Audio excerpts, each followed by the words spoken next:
shaking. No. I don't want to pop another nail off. Be very on brand. Even though it took us 800 hours. Literally 7 hours. Like, I just want us to soak up this moment. It's our first day of the rest of our lives. I hope so. It is. It is. Ready? What do you mean you hope so? Say it out loud. It is the first day of the rest of our lives. We're manifesting. Fine. Everything's fine. Who's going to know? Nobody's going to know. So, welcome to We Weren't Crazy. Welcome to We Weren't Crazy, the podcast. Finally. Yeah, welcome to the pod. How we got here, how it finally happened was we know that we have powerful stories. We know that we have survived what we have survived for a reason. We finally just decided we were going to take it in our hands. Mm-hmm. And for us, with ADHD, probably autistic, every other anti-committal 70,000 different hyperfixations, whenever we came up with the concept of We Weren't Crazy, we both knew at a cellular level, like, this is what we're supposed to be doing. We have done it. We're actually doing it. Yeah, like, wild. Go crazy. No, it really is wild because I feel like something shifted in us because we've had ideas before and things that we've thought about doing, and this just felt so right. It was like an aha moment, like, holy shit, like, this is it. This is what we're supposed to be doing. And obviously with that comes intrusive thoughts, and is this really gonna work? In our souls, we know that this is what we're supposed to be doing. Mm-hmm. And I mean, about time. It took me 39 years and you 38 and 37 and a half. We're still 38 and 36. Don't wait, you just said 30. Oh yeah, I did. 38 and 36 years. That's still a long time. It's a long time. We're tired of not having boundaries, of keeping our mouth shut, of being afraid of our stories, of our friendship. Now we are finally in the place where we're like, I don't care what anybody thinks. Yeah, we're living our truth 1,000%. Yeah. And you think in your life, like, yeah, I'm living my truth. But until it actually hits, like, holy smokes, like, no, this is it. This is... Holy smokes. I don't know what the Felicia is. I'm upset. You will learn. We're going to keep a tally on the side. We don't know what the fuck we're doing, so we have no idea. That's why it took 8 hours to set up. Yeah, so it might be a little all over the place, but one thing you can know for sure is it's going to be real and it's going to be honest. You know, you're going to learn things about us that you probably wish you had never known. That is probably true. On that note, we'll tell you our love story. I'll start. I moved to Nashville in 2012, bright-eyed and bushy-tailed, and convinced I was going to be a world-famous songwriter. Clearly, that didn't happen. So I went to Whiskey Jam. Shout out Whiskey Jam. And Kip Moore. I didn't get to that part yet. Shit, sorry. Anyway, I was obsessed with Kip Moore. Shout out Kip Moore. And I just moved here. I didn't know how Whiskey Jam worked. So I got there 3 hours early. If anyone's been in Nashville for a long time, this is the good old days. This is when Whiskey Jam was just the best. Like, truly. Free shots of Fireball. Yeah, like, just free Fireball everywhere. The same people there every week. Truly the golden age. So I was there with a man that we won't talk about. And we got there. No one's, not a soul in sight. So you got there. I wasn't there. No, me and the man. Oh. Yeah, you're not there yet. You just hold off. Hold on. It's not about you yet. Hold on. So I get there. I sit at the table. It's 5 p.m. Whiskey Jam starts at, 8:30? Mm-hmm. So sitting at a table, this girl, Holly, comes in and she's like, I've been sitting here for like 2.5 hours at this point. Whiskey Jam's about to start. Holly comes in. She says, hey, do you care if I sit here with a couple of my friends? And I'm like, friends, yay. I have no friends here. And then in walks a supermodel. And I'm like, oh my God, that girl is so pretty. She's going to be such a bitch. I'm not going to talk to her. I'm scared. I was literally terrified of her. So Felicia sat next to the man that proceeded to, by the way, buy Felicia drinks on my tab. I forgot about Yeah. Felicia and I didn't share. We didn't share a single word. I don't even know if we said hi. Like, I literally just remember seeing you being like, oh my God. She's the most beautiful person I've ever seen. I can't ever talk to her. So then Brittany, who's also beautiful, by the way, but we were vibing about Bachelor stuff. We end up exchanging numbers because I'm like, I just moved here. Don't worry. I'll insert a selfie that I made the boy, we need to give him a nickname or something. It's the Whiskey Jam man. I feel like he doesn't deserve Whiskey And Jam he's in also his like, name. he also, He's dead. yeah, and I feel bad Yeah. about, I don't know. It's complicated. It's kind of, Wait, that was so insensitive. But it's complicated. And he's an asshole. He was very abusive. And I didn't kill him, by the way. I didn't. I mean, It's if she did, I'd never. it wasn't me. Anyway, so I get to see Kip Moore. I'm close enough to smell his sweat. I'm so happy. I love him so much. He sings all of my favorite songs. Whiskey Jam is a blast. We get free Fireball. I'm like, cool. I'll never talk to the pretty girl again. And I don't know if Brittany will ever text me, but I hope we do because we both like The Bachelor. So never hear from Brittany. I never text Brittany. This is a classic story in a bar back in the day before people just like exchange Snapchats. Yeah. Actual phone numbers. I also had an actual digital camera with me at the bar. Oh, that's right. Wasn't Yeah. it pink? Was it pink? I would have a pink camera. Why do I imagine it pink? It wasn't pink. Oh. I would never have a pink Was camera. it black? That would be more on brand. It's probably just silver. What's your recollection of that? Were you already blackout? I mean, I'll be honest. I thought that dude was kind of cute. And the truth comes out. I was like, free drinks. On my I didn't know that. How was Yeah. I supposed to know? Yeah, because he also robbed me. Yeah. Fun story. We'll revisit that. No, I remember loving Kip Moore, and I remember meeting you. Obviously, I just remember it being like a fun night. You don't remember meeting me. Yeah. We didn't actually meet. Didn't we say hi? I really don't think so. I was like, I was literally scared of you. I thought that you were going to be mean. I know we talked because then I got your phone number later. No, you did not. She has dementia. I have a really bad memory. Brittany got my phone number. I was at Nordstrom and Green Hills. I am perfume sampling. I turn around and lo and behold, the beautiful face from the bar looks up from the cash register like an angel, like, and I'm like, I know you. And you're like, huh, excuse me. Oh, that's right. See, she Okay. doesn't even remember. I think I made up this whole scenario in my head. Scenario, another Feliciaism. She doesn't remember, but it's fine. I just remember, I feel like we've known each other forever, so I just assumed that I was probably blackout. Yeah. I get a text and it says something like, hey, it's Felicia from Nordstrom. Would you want to go to Whiskey Jam with me tonight? I got your number from Brittany. So the pretty girl I thought was going to be mean stalked me. Also keep in mind, I had just moved into a new apartment. My mother was here. She was actually being decent at that time.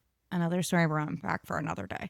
I had no idea where anything was in Nashville, neither did my mom. But my mom was like, which is also shocking that she was supportive of me going out with a stranger. I feel like she normally would have been like, you're gonna die.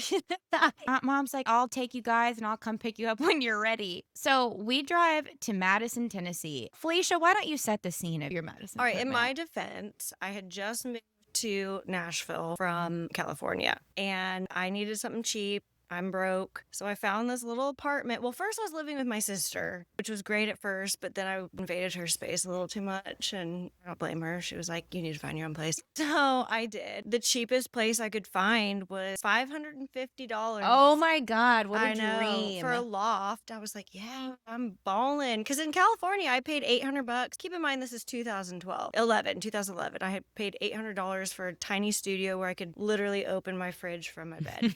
I just had to clarify so y'all don't think I'm hood. So She's a little hood. I found this place in Madison. I remember the first time driving in, and there were bullet holes in the stop sign. True story. What do they call it? A bait car. Mhm. Yep, there was a bait. It was ghetto. So here's a little Central Illinois girl coming to pick me up in the hood. Speaking of gunshots. I think- Oh, fireworks. Fuck, it's not 4th of July anymore, you fuckers. I know. Yeah, and I'm sheltered. So me and my mom pull in, and my mom's like, are those bullet holes in the side? And I was like, I don't know. And here comes Felicia like, ding, ding, ding. Oh my God, thank you so much for picking me up. We get dropped off at Whiskey Jam. We go in, and the photo that I will insert, we have to relook at it. And by the way, that shirt, I think I kept that shirt. I hung on to that for so long until I left it at some Trust dude's fund, house. trust fund baby. Yeah, left it If at you see this, trust fund baby, we would like the black shirt back and her bra that she left there. So this think is that was a cute September bra. 10th, 2012. And the caption is, love my new California friend. We have the same color hair. We're both wearing black. We literally look like twins, except that you're prettier than me. Whatever. I can't. So anyway, we go to Whiskey Jam. I don't know Yeah. what you remember about it, but the only thing I I don't remember. remember. I will preface this by saying Whiskey Jam, I don't really remember much of many Well, things. right. It's a fucking miracle I remember anything of this time because my memory was so bad from Your like accident. trauma. Another story for another time. I'm gonna have to have a parking lot Yeah. like tally. I'm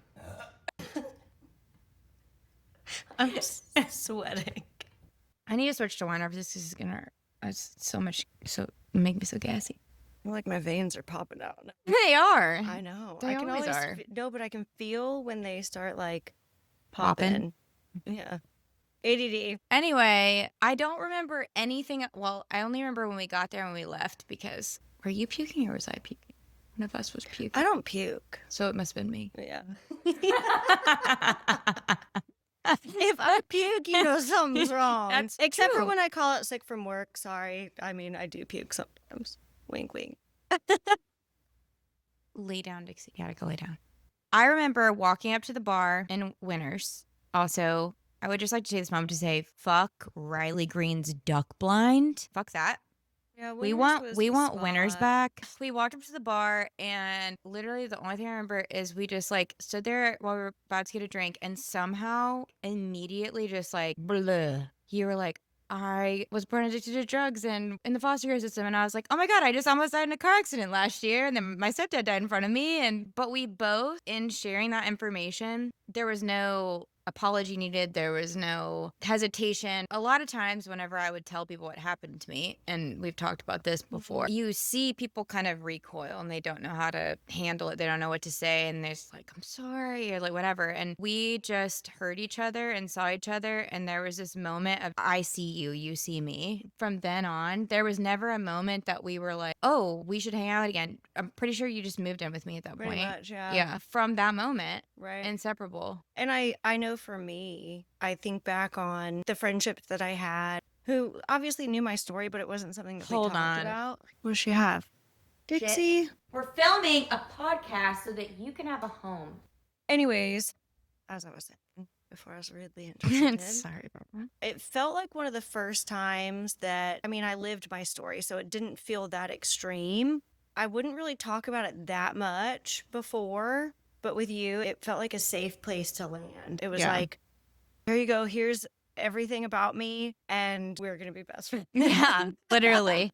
We just knew, we've always known that we've been together in other lives. Like, there's no way. This connection that we have, it wasn't like meeting someone new. Yep. Let me get you caught up on everything that's happened to me. Yeah. It felt very familiar. And we've always said that we were like soul sisters. I've never been into astrology, but reading about signs in our past lives and all that stuff, it kind of like unlocked things in my brain where I was like, oh my God, of course we've known each other in every lifetime. Why wouldn't we have? We've known each other before. Yeah. In whatever that means.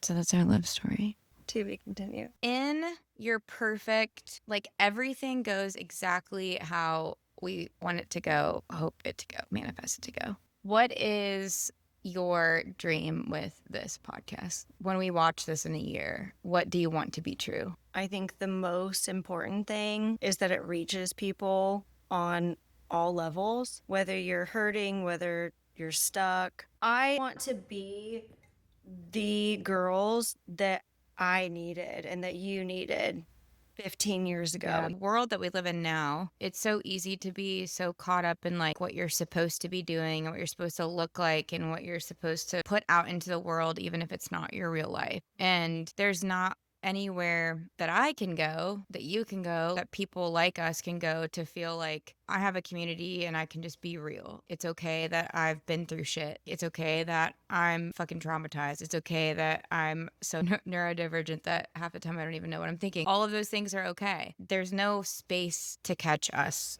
if in a year from now we have created a community that feels that way here. That would be everything that we want out of Right. it. And also New York City. Oh, 1,000%. Oh my God. I can't wait. I want this to be a trickle effect. I Mm-hmm. want people to listen to this and be like, oh my goodness, I can do that too. Like, I can tell my story and have my Yeah. voice heard. And it's like you said earlier, we didn't go through what we went through Yeah. for no reason. This is our reason. Everything that we have gone through and the people that we are, the women that we are, which took us a long time to even say women. I feel like Yep. this is the first year we really can say we're women. I don't Mm-mm. feel right. We talked about that being like, Yeah. I feel like a girl. And I like still being able to feel like a girl and act like a girl and like know that I can be both. I'm a Right. girl and I'm also a woman now. I feel like I finally am. I had a point to this. Where was I going with this? I don't know, but can I say something What? about womanhood? You're going to say you have a rat tail and I need to fix it. So hot.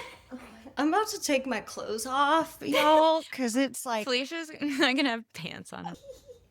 I only started feeling like an actual woman. I mean, I know I'm a female, but I've only started feeling like a woman since I got my own place. It was, Wait, I've, but also, it is your own place, but it's been a whole part of your healing journey. right, 1,000%. The But, your place was like like right. the end. Like you And were working your way right, there. and I've had my own place before, but it was different because it's a stigma to think of a woman. Like I picture a woman as this successful woman who is married or has Have kids kids. or is a CEO, single, independent, Mm-hmm. thriving. Like, and here I am with I made a budget. It's not that. And hopefully that changes, but to find freedom and feeling like a woman despite everything, that's pretty cool. Yeah. We want to welcome all anyone, not just women. He, she's, they's, everyone. We also want women like us to be able to feel like they're not alone. We are single women. We're not mothers. We've, well, divorced once, Mm-hmm. but another story we'll unpack. We have a lot of stories. But So like, we'll never run out of things to talk yeah. about because we got a lot of good shit. Oh no. We taped a, show the camera when you get up. A worm filter. We taped a worm filter and it just fell off. Like and it's too 25 and it's minutes. too small. Maybe tape it so it like goes over the top. Oh no. Like a drape. Yeah, but I think we're gonna need more tape tonight. Oh, I can get like a hair clip. Oh, that's smart. Thank you. Oh my god, I might need to change shirts. I'm dying. Now that they know I'm not naked, can I put my beige one on? No, we're not. We can't change in the middle of an episode. For the next one, we can change. Oh, you look so pretty. Your eyes look do I so look blue. slouchy? I'm probably slouchy. My eyes are not blue. They look blue. Mm-hmm. Weird. Ooh, Give me a topper. What? It's really hot. We're both gonna be dating. He's really cute. His name's. Okay. He's one of the ones that we met in the elevator that Emily brought over. I told you about that. We played chess. Oh, that's right. And then I made out with his friend. Anyways, he texted me. He said, caught your post this morning. It was really cute. Anywho, how's life? This is, by the way, if my number has somehow gotten deleted. Sorry. I never had your number. I just had your Instagram. He's cute. Let me show you. I have an unfortunate name. I have a good question. What is something that you have unlearned about yourself since we met? Do I need to ask again? Yeah, you're gonna have to ask again. I can't whenever she's licking herself and when I'm trying to answer the question. Okay, go ahead. You need to put the dog gate back up. I can't. They will break through. They have to be by me all the time. I have created very, very needy. Codependent. We're going to unbreak that lesson. That's how I made it on purpose. I know. That's why they're so snuggly. I have a good one. Just say the question. You have to say, I have a good one. Why are you prompting with, I have a good one? Because then you can cut the film to that part. Do you need a. Top me off. I need a little, no, not like that. Thank you. Whoa, okay. What is something that you have unlearned about yourself since meeting me, That's a great question. besides your eyebrows? That is true. I have unlearned all of the beauty things that I didn't know. I didn't even know how to fill in eyebrows. You taught me how to fill in eyebrows. Did I? Mm-hmm. And now yours look so good. Better than mine. Well, that's because you tried to laminate I them. know, and a lot of other And things. I tried to supper. I think, other than makeup tips and living like the night is young, Always. always and forever, our friendship was the first time ever in my life that I never felt hard to love. It's gonna be okay. I know. Of all of the shit that we went through, like blackouts and breakdowns, we were both going through so much shit. And there was never a day we woke up the next day where, like, I never questioned that you weren't still gonna love me. Mm-hmm. I mean, sometimes we were really pissed off at each other, Mm-hmm. but we really taught each other what love means. I've never ever experienced that kind of just Unconditional. unshakable, unconditional. Like, I knew that no matter what triggered me or what bad decision I made, or if you were hungry and I ate your sandwich, which is scary, you weren't gonna like stop loving me. I learned to be myself Mm-hmm. and realized how much I have to bury parts of myself that are too much or too loud or too anxious or too all over the fucking place. There's just been this unspoken safety of being fully who I am Mm-hmm. when I'm with you. Oh, I love that. Cheers to that. Sounds like a love song. I know. Let's get married. What about you? For me, I mean, I've never known family that wasn't chosen. It's gonna make me cry. I mean, I chose my family that I have now, and they're stuck with me. And with you, I never questioned whether or not you'd be there ever, no matter what happened. I could move states away and you'd still be She there. did. And not to say that in a way where I take it for granted, but in a way where it's like I never doubted it. And even when I text you and I'm going down spiral, sending you 800 different text messages, and I'm like, I'm so sorry. And you're like, no, don't be, Yeah. word for word, don't be sorry. Don't Yeah. apologize. That's what I'm That here is for. unconditional love. Like, that is what we have. And Yeah. I've never experienced that outside of like a family environment ever. It's never been that deep. And you taught me to embrace who I am, everything about it. The funny, the not so smart sometimes, the So you're you very always smart. You think you're not smart. you ground me. You remind me of who I am constantly. And when we weren't talking for that time period, and obviously we'll get into that another time, but it was in a way obviously a blessing because I had to find myself for once, because I saw myself through your eyes for so long. And I think maybe that's one thing that's changed is not only can I see myself through your eyes now, but I can also see myself through my eyes, and I believe it, like I believe who I am finally for once. I can see it in you, but like for a long time you didn't. It goes both ways for Yeah. sure. I feel like you now are the truest, most authentic version of yourself all the time. Before, I don't think that you even recognized like how funny you were. You had leaned on being whatever people wanted you to be and being pretty. And now you're like, I'm so much more Mm-hmm. than being pretty. If anything, I think that's almost become offensive to you if that's all people see you as. Mm-hmm. We're still working on that fact that she is smart. I kind of am. Oh, Well, no, okay. If there were an apocalypse, you and we I would would survive a 100,000%. 1,000%. We don't have to be book smart to be smart. No, or piecing together outfits out of whatever is in your house, scissors, glue, tape. Last week she taped, what was it, a sticker, a label? A ribbon. Onto, Remember she when I taped, said that I wasn't ghetto? she taped a Chanel ribbon onto her Walmart tennis shoes. And she's like, do you think anyone will know? Honestly, no one would know. Get out Yolita. Ooh.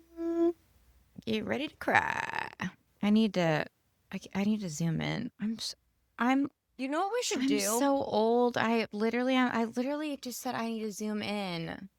I'm so old. My eyes are I getting. mean, that is really I'm tiny. gonna need readers. It is pretty darn tiny. Ugh. Need a reapplication, dude. Pretty soon. You literally, when we started this, you said that you smelled, and now you're saying again just now. Because Why won't it let me zoom in? Whiff. Maybe I should go to the. I've also left behind cleanliness. Do we leave them in? The burps. I mean, that's authentic. We said we were gonna bear all. Yeah. I went on a date once, and we were at the 12:30 club. It didn't give me the ick, but I was like, he had to turn on his flashlight to read the menu. I remember you telling me this. Yeah. And there's nothing wrong with so that. dark in 12:30. I have to do that. Well, I don't. Well, you magically have perfect eyes and perfect teeth and perfect skin. I also don't. I don't. She hadn't been to the dentist in 12 years. No, longer than that. And then she dated the dentist and went to Paris. Tell the class about that one. I'll give you a lesson on that later. Maybe the next episode should be all of Felicia's. That was like the only major one. I mean, technically, I had a couple because I had San Francisco guy. Yeah. And the guy I met in Miami. Yes. Man bun 2. Oh, Actually, it's like you 3. got so many man buns. I'm gonna cry. Fuck, I'm gonna need Where's my clinics? To start and this the clapper. Oh, I forgot to do the clap. Is that gonna be a big deal? No, it's fine. Do you want me to clap? To start this off, Wanted to read this to you before we get going. we're such terrible liars. And now we're gonna read our letters to each other. I don't know. We can figure it out. We'll figure it out. Don't start crying already. Andrea, before we start anything today,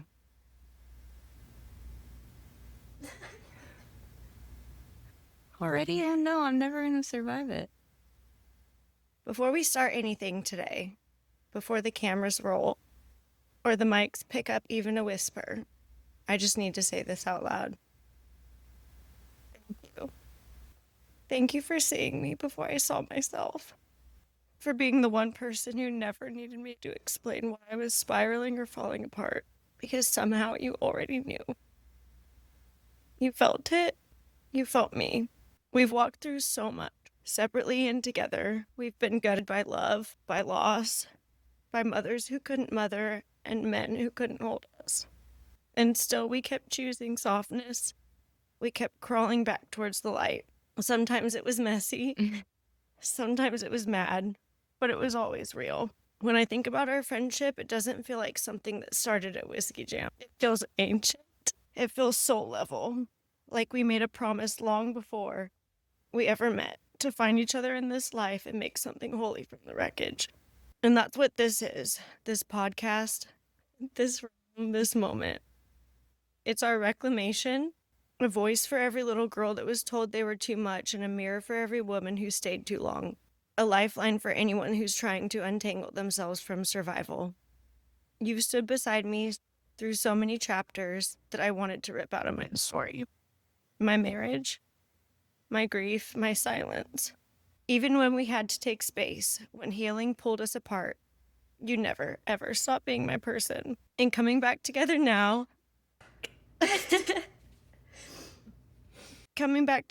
not from desperation, but from wholeness. That part wrecks me in the best way. I'm so proud of us. Not just for launching this, but for becoming the kind of women who could. No matter how many people hear it or how many don't, this is already a miracle. We are already a miracle. I love you. I always have. Now let's hit record. Oh my God. I feel like whenever like somebody they do their vows and like that thing goes first, like how am I supposed to fucking follow that? I love you. I need to frame that. I know. It's so beautiful. And now I feel like mine's garbage. I need a drink. I need ice. We should have brought ice up here. Ice pack down my pants. Literally, we should sit on ice pack. I also don't know if my air is the issue or if it's the lights. I wonder if we need to turn it off and then back on. Well, it's not how it works. I had issues with it last year, but I've just been hoping that I don't have to replace it because it's like $12,000. Buy a house, they said. Give us money. Hi, honey. You got to go lay down. I got to read a sentimental letter. Wait, can I have a little puffy? I don't think. Have you noticed how I've been doing a lot better? I used to like literally hit that thing every 5 seconds. It's not marijuana, folks. I wish it was. Same. That tastes Ooh, it delicious. smells good, too. I love that one. All right, tell me how wonderful I am. Oh my God, you're so cute. Are you fucking kidding me? Felicia. Leave it alone. Felicia. Not to cry. Although I still feel like mine's garbage compared to yours. For 13 years, we've been walking through life together, trying to figure out why the hell we went through all of it, trying to make sense of the pain, the patterns, the trauma we never asked for, but somehow kept surviving. And even in the moments where it didn't make sense, we knew deep down we didn't go through all of that just to stay silent. From the very beginning, you saw me as whole, not damaged, not dramatic, and not too much. I saw you the same way. Even when the world looked at us and only saw our scars, we saw the truth. We saw each other's softness and brilliance and fight. You were the first person who didn't flinch when I told my story. You didn't just hear it, you understood it, and you matched it. You met me in the dark without ever needing a flashlight. We've always known this bond was bigger than us, and now sitting here across from you doing the thing we've talked about for years, I know we're finally stepping into our purpose. And I'm so proud of you.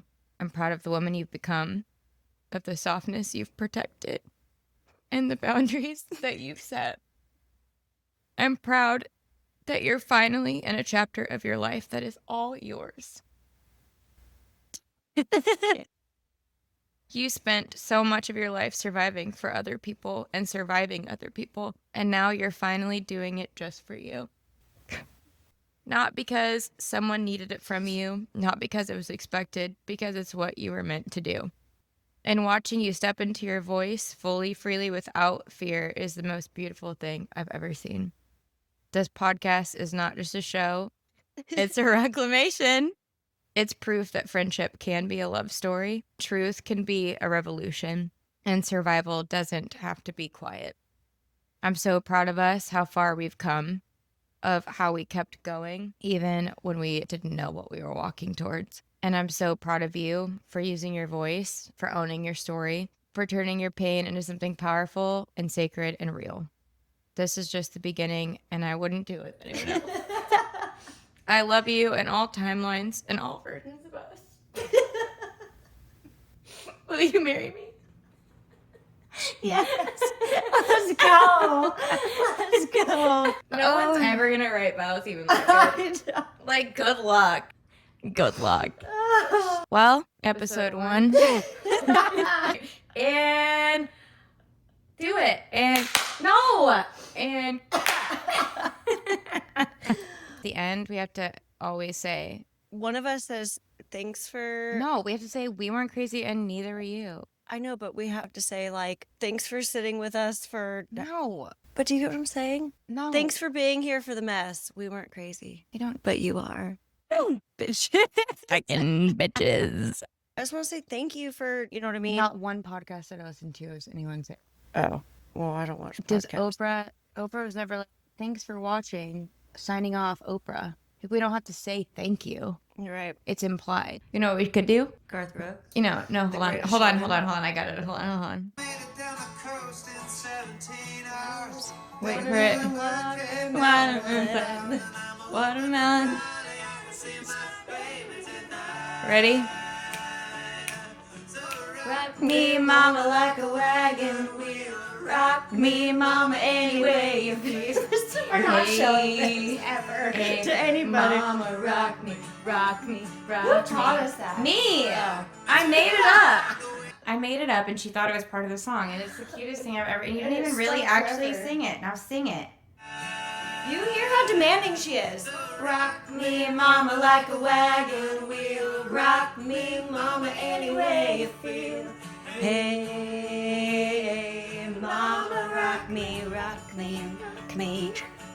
Rock me, mama, like the wind and the rain. Rock me, mama, like a southbound train. Hey, mama, rock me, rock me, rock me. That sounds sexual.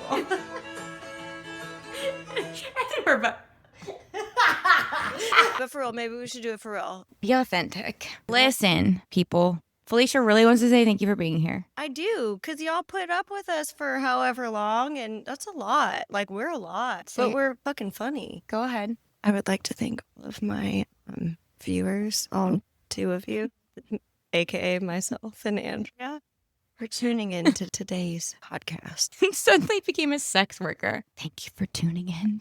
I'm available for hire. She needs money. I have a higher hourly rate. She is available to I'll take negotiate. naps, and that's pretty much I'll it. negotiate trips to Paris, but Anyway, we weren't crazy.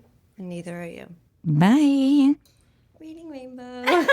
Reading Rainbow. Oh man, wasn't that your dad or was that someone else? No! Oh my god, I wish. The reality of staying up until 6 a.m. filming and editing, and we're back at it again. If this is a dedication, I don't know what it is. I don't feel good. We're out of Zofran. See, this is where we could be doing it live. Like, hey guys, so you see how my eyes aren't open? Yeah.